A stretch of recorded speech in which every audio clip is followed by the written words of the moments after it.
Hi, this is Andy Hahn, or Dr. Andrew Hahn. I go by both. And this is the 27th episode of the podcast, Guided Self-Healing, Fearless Living. And today is September 30th of 2021. And this episode I'm going to call Misunderstandings and the Limitations and Blind Spots of Structure. Now, let's think about what that means and what we're going to talk about today. And what we're going to talk about is the profound kinds of misunderstandings people get into because their worldviews are so different, and not understanding those differences, they think they know what they're saying or doing. And of course, the other person, because they interpret it entirely differently, the same words, will hear it in an entirely or experience it in an entirely different way and react from that experience, leading to what could be called vernacularly purgatory on a good day, as opposed to something else. Because really, there's such pain in this stuff. You know, it hurts my heart. I mean, for myself and for the people I'm with and for everybody, I see these misunderstandings all the time. Now, let me start, because I'm sort of like one of those people who does this off the top of my head. And I want to tell you, as a starting place that came to me is the book Getting to Yes by Fisher and Uri. And they say, of course, if I'm going to really oversimplify it, people come in with positions, but they don't come in with needs. They don't talk about their needs. And they give some examples. Let me give you an example. Let's suppose someone says, I want the window open. And the other person says, I want the window closed. And they could get into a fight about positions. So we're going to keep it open and we're going to keep it closed. And, you know, who's going to win that battle? And seemingly it's a zero-sum game. But of course, if you could find out what the need was behind it, let us suppose that one person wanted to have fresh air and the other person wanted to be warm. And so what was the underlying need for why one wanted the window open and one wanted it closed could be taken care of theoretically. I mean, if it was that simple, which of course it never is, which is what we're going to talk about today. Because if it was that simple, you could say, all right, we're going to open the window, but we have a heater here, so we'll turn on the heater, so we'll be warm enough and we'll have fresh air, everybody wins. And that is, as they say, as good as it goes, except now we have to talk about something else. Let's give some examples. Let's suppose someone says, that's crazy, because there's a rule that says that if you're going to be heating, you shouldn't have windows open. It's just not the way things are done, because there's a way things are done and there's a way things aren't done, right? Which may not ever get into the conversation.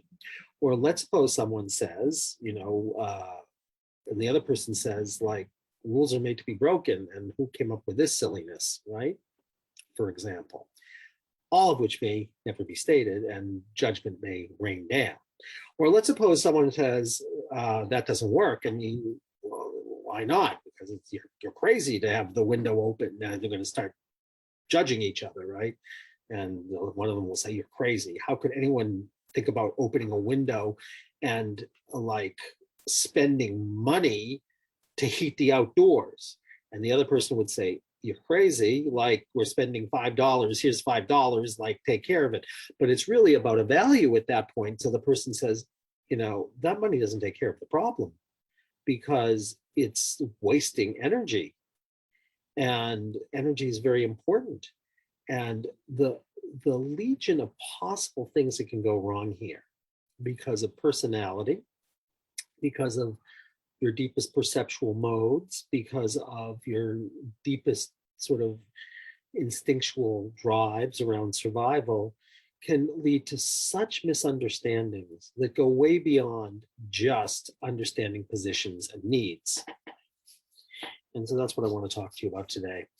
And I'm going to limit myself because you all probably know, if you've listened to these podcasts, that I'm very oriented towards the Enneagram, which I think has unbelievable power in explaining these things and why people get so hooked with each other, because they really don't understand each other's worldviews. And you'll see that worldviews are intrinsic in everything we do.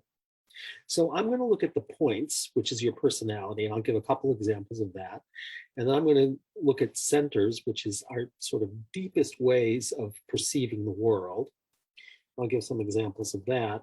And then I'm going to talk about what are called subtypes, which are our sort of the energetics of our survival needs, really, and the way we interact with the world given what we need in order to survive. And when people come from different places, and almost it would be true to say that in order to not come from a different place, you'd have to be a clone of each other. And even then, different life experiences would probably knock that out.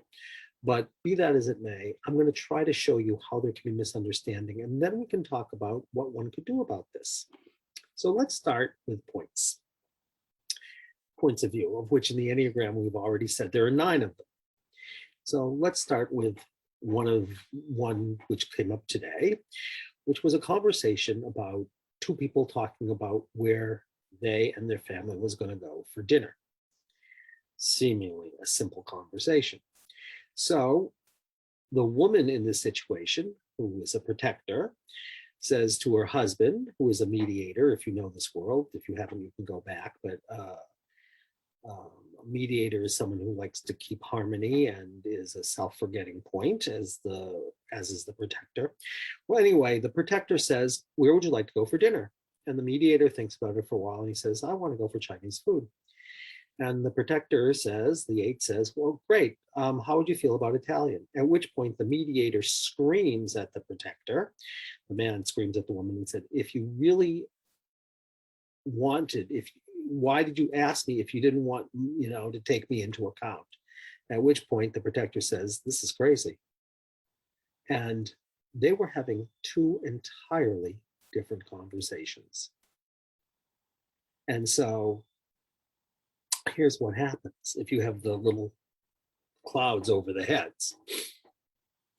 The protector, who was asking the question in the first place, wants to competently make something happen for her family. And she wants to find out where the intersections of the Venn diagram in this family is, because she has to make something happen, and she's going to do it in the most competent way possible. And why would anyone do anything else? So she goes to her husband, having not talked to the kids yet, but she's going to talk to everybody, and says, let's find out where maybe we can all agree that we want to do something. Okay. So she says, from a pragmatic point of view, "Where would you like to go for dinner?" He says, "Chinese." And she says, well, how can she knows the kids and she knows herself. And she's trying to find where there might be commonality. And she thinks one of the kids really want to go for Chinese, maybe, but we'll live with it. But maybe there's something we could all really like. She says, how about Italian? Now, she's thinking, we're just having a pragmatic conversation about where we might all agree on. Now let's look at it from the point of view of the mediator, point 9. Mediators, more than any other point in the Enneagram, don't have a clue about what they really desire, because their way of being in the world basically is essentially, my identity is, if you let me play your game, then I have an identity. I have no independent identity other than merging with you. That's the fundamental point of view of the 9. So to ask a person who is a 9, what do you want, is a very big deal to a 9.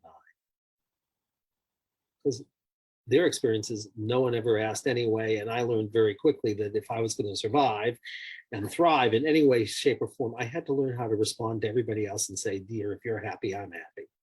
So for that 9, unbeknownst to the 8, who's married to him perhaps, because we don't talk about these kinds of things in the world, she said to him, "I'm going to invite you to do something really difficult, because I really want you not just to go along with what everybody else says, but I want to know really what you want." So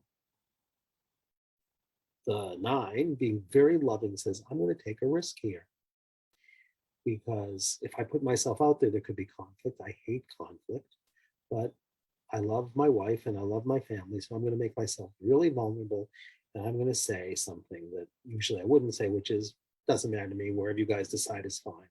I'm going to take a chance. And I'm going to say what I want."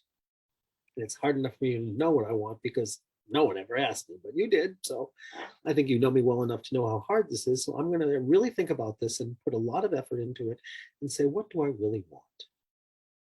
And so I said, well, it's a close race, but I really want Chinese. Now, I've just given you a real gift if I'm a nine, because I say I care enough about you that I'm going to take your question seriously and believe that you really, really want to know what I want. Because you know me, like I'll go along with anything. But if you're going to ask me and then you say, well, what about something else? It's like, why did you put me through this hell of trying to know what I really wanted? And as an act of grace and love, I'm going to find the answer for you. And then you're going to say, how about this? So he then blows up at his wife and she thinks he's crazy and says, what's the matter with you? And of course, she's saying, what's the matter with you? Because she's in a conversation where she's trying to be pragmatic and he's just blown up at her for no reason. And of course, from his point of view, she has been very violent towards him because she asked him to do something really, really, really that was very challenging to do, to find out what he really wanted. And he said, as an act of love, I'm going to do this as opposed to what I usually do, which is just go along, because I know you want to have a partner who really, takes some initiative and says what he wants. And now you've just like steamrolled it, right? And if you don't think this doesn't happen, if you can say, that would never happen in a married couple. I can tell you, I'm a couples therapist. It happens all the time. And they end up yelling and screaming at each other because there really isn't an understanding of where the other one is coming from at all, even though they think they know each other very well, because they don't know sort of the structural perspectives and where attention goes, right? Because we're not trained to know about these things. So nobody knows about these things. It's really problematic. And so both of them are feeling profoundly hurt. And one of them is feeling like the other one is a nut. I just asked where he wanted to go for dinner. And I said, how about this? And he's screaming at me. And the first one is saying, like, my wife doesn't care about me at all because I gave her this gift of really trying to find out what was important to me, which I never do. And then she just ran roughshod over it like, a steamroller over a blade of grass. So why would she do that to me? And that conversation never happens because no one sort of steps back and says, like, what was it like for you when I asked you where you wanted to go for dinner? Or what was it like for you when I told you where I wanted to go for dinner and then you said, how about this? We don't have those kinds of conversations. And it is truly, truly sad not to have those conversations. Well, I'll give you one more example. And let's suppose, in this example, we're sticking with the points. Let's suppose you have, let's make it really fun. You have a man who is a giver. And a giver is someone who says, my worthiness is taking care of your needs. And this man who's a giver is married to or interested in a woman who is an observer. And an observer basically says, where does my attention go to self-sufficiency? Because there's a sense of insufficiency. So what happens, of course, is the man, and this is why I think stereotypes of gender are really kind of crazy, because I think on these levels of this kind of understanding, personality structure is actually in some ways more telling than gender. And I'll show you why. The man here says, like, he's trying to suss out what his wife needs. And he has this idea that she really needs closeness because she's, been, alone all day. Who would want to be alone all day? So he comes in and says, like, oh, sweetheart, let me, give you whatever you want. And of course, the wife is feeling like the husband, he wants something from me. And like, I think, you know, it's looking like he's really trying to say you have a need, but really, uh, he wants me to sort of like need him, and I'll be damned if I'm going to need him. So basically, she pulls back a little bit in the face of this coming forward. What do you need? What can I do for you? You know, because she feels that there's some underlying unspoken agenda. So she pulls back, and then the husband gets very angry and says, like, here it is, I'm trying to like take care of you, and like you pull away from me, and like, you know, you won't let me even, I tell you I love you, and you pull away. And the wife at this point is saying, oh my God, I'm feeling smothered. How do I get away from all of this? Like, you know, at which point I'm going to pull further away. And then we do this dance of like, until, you know, the husband explodes and says, like, I'm out of here. At which point the wife says, this is crazy. I'm going out of my mind. Right? Why does this happen? That this man who seemingly, you know, is just saying, all I want to do, I take care of your needs. And the wife says, like, basically, like, I don't feel good about this. So, like, please, like, give me some space. What's the underlying conversation? Underlying conversation is something like, you know, the husband is saying, my sense of worthiness comes from being able to be of service to others. So, if you don't let me take care of your needs, then I'm going to feel unworthy. And the way I really get my sense of good feeling in the world is that I'll take care of you when you'll be responsive, and then I'll have a good feeling in my heart, he says, and then, you know, I would do anything for you. But he goes and complains about his wife and says, like, she keeps pulling away. She never says, I love you. And she listens to the wife story, and she'll say, you know, this man seemed really kind of interesting in the beginning, you know, a lot of energy and a lot of spark and a lot of whatever. And, you know, we had space because we were dating, and like, I really liked having these short experiences. But, you know, then I thought that's what it would be like always. It's like, you know, we'd spend some time together and we'd spend a lot of time separately, and life would be good. So I thought, well, this is going to work out okay. And, you know, so I said, what the heck, let's go for it, you know, because it's hard to find a dynamic man like that. And I thought, you know, he'll take care of me and do nice things for me and give me the space that I need. And like, oh my God, I found heaven. And then, of course, they move in together, and suddenly she is feeling like smothered, like he doesn't really just want to take care of me. He wants something from me. And like, this is feeling like there's a lot of demand going on here. And he actually thinks he knows what's best for me, and he's going to try to take care of my needs. And the best thing he could do would be to like give me some space so I could say what I need from him, and, you know, then back off. And of course I don't say I love him, because that's just going to make him move more forward. Are you crazy?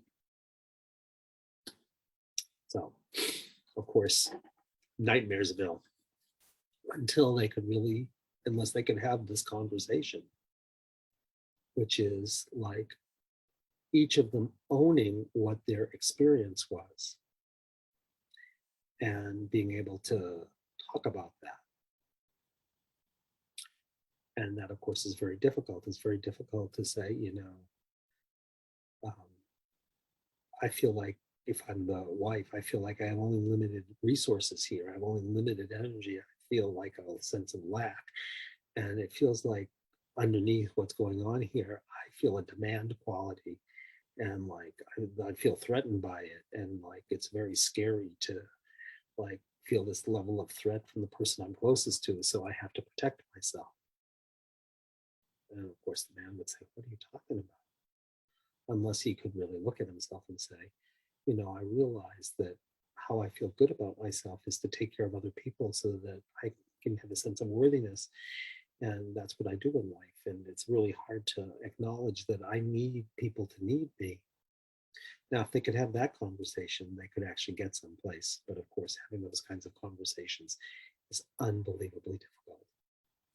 So we've started off today talking about the first of three kinds of structures, actually, and we'll go on to talk about two more in our next conversation on what are called centers, which are thinking and feeling, with feeling centers being the heart, the thinking being the head, and what we call sensing and taking an action, or sensing and doing, which we call the belly, and how they can get into trouble.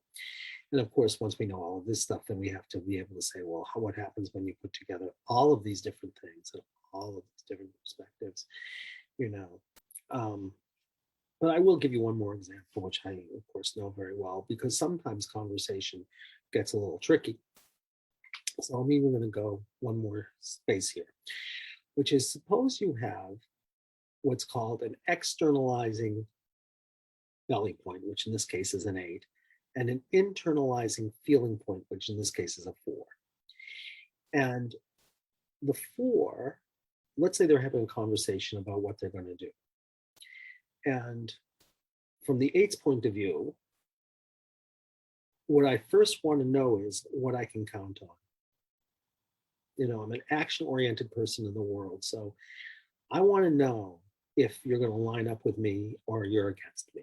And then we can talk about it, because otherwise it feels like I'm going to have to plead my case. And of course, the 4, being an internalizing feeling point, is going to think, in order for me to know if I want to take this action, I have to know exactly how I feel about it. And I have to do it as a kind of internal processing problem, which I'm going to have to discover what I'm feeling about it in order to know if this is really the right thing for me. Not that I wouldn't do it, but I just have to process it, because I can't leap in, all things being equal, and take that kind of action, because I have to go inside first. And so to go inside, I have to, like, you know, find what's going on inside of me and speak about it and do whatever. And so then, of course, the 4 will say something like, well, let's talk about, you know, what this means for us and what we feel about it and whatever. And the 8 will say, I just want to know if you're going to do it or not. And then, you know, if you want to talk about it, we can talk about it. And how you have conversations about that really gets tricky, because of course you'd have to acknowledge that the two people are starting from totally different places, one being from externalizing action and the other one from being internalizing feeling. And I will tell you, knowing about these kinds of things, that it is very, very tricky to navigate. And even if you know all of this stuff, and if you don't know all of this stuff, it's like virtually impossible. So when you get 2 points that are so powerfully contradictory in terms of where they start, do they start with feeling or action? Do they start inside or outside? And in order to really get this, you have to have a structure that can honor it and to say, you know, we can see where we're going to have difficulty here. And how can we work this out so that you will know that I'm going to say yes to something if I'm the 4 talking to the 8, and the 8 will be able to say, you will know that I will really let you have an opportunity to process what you're feeling and how you're making sense of all of this. And that's called love.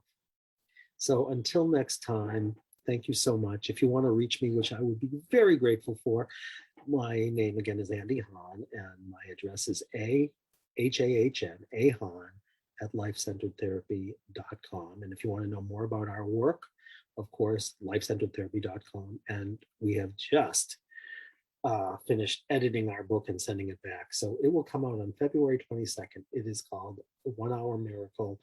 And really, it's the 1 hour miracle that turns into a journey to remember, because people come in the door because of miracles, but then they stay for the journey. So until we meet again, thank you all so much, and